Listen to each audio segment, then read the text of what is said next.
Ladies and gentlemen, the very word secrecy is repugnant in a free and open society, and we are, as a people, inherently and historically opposed to secret societies, to secret oaths, and to secret proceedings.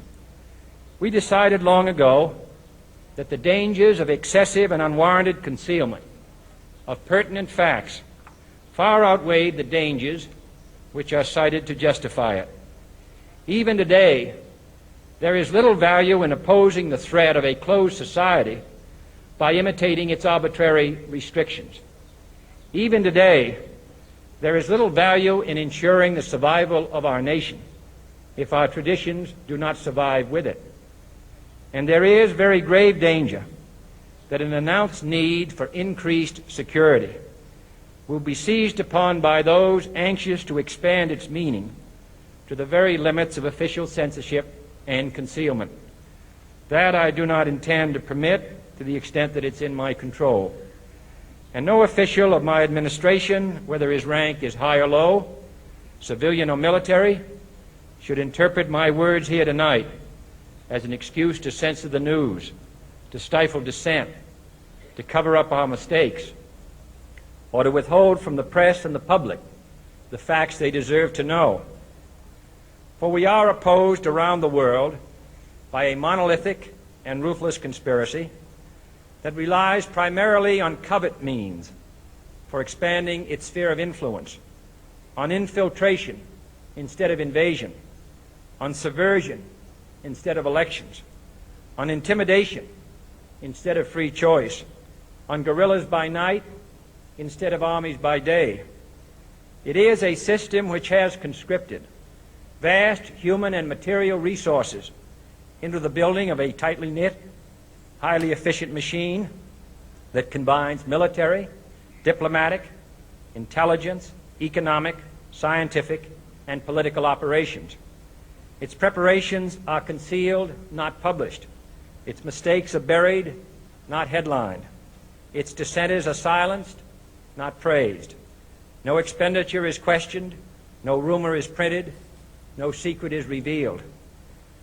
No president should fear public scrutiny of his program, for from that scrutiny comes understanding, and from that understanding comes support or opposition, and both are necessary.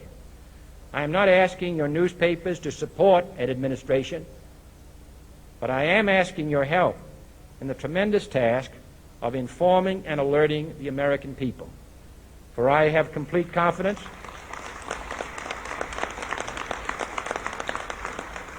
in the response and dedication of our citizens whenever they are fully informed. I not only could not stifle controversy among your readers, I welcome it. This administration intends to be candid about its errors. For as a wise man once said, an error doesn't become a mistake until you refuse to correct it. We intend to accept full responsibility for our errors, and we expect you to point them out when we miss them. Without debate, without criticism, no administration and no country can succeed, and no republic can survive. That is why the Athenian lawmaker Solon decreed it a crime for any citizen to shrink from controversy.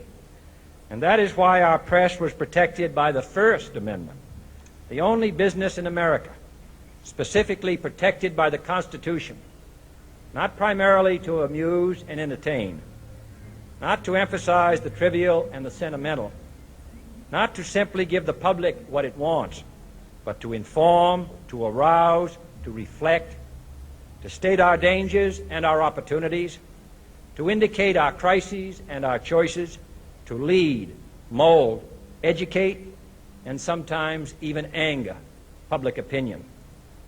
This means greater coverage and analysis of international news, for it is no longer far away and foreign, but close at hand and local. It means greater attention to improved understanding of the news, as well as improved transmission.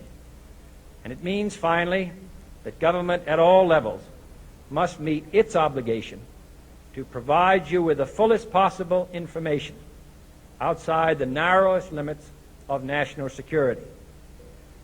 And so it is to the printing press, to the recorder of man's deeds, the keeper of his conscience, the courier of his news, that we look for strength and assistance, confident that with your help, man will be what he was born to be, free and independent.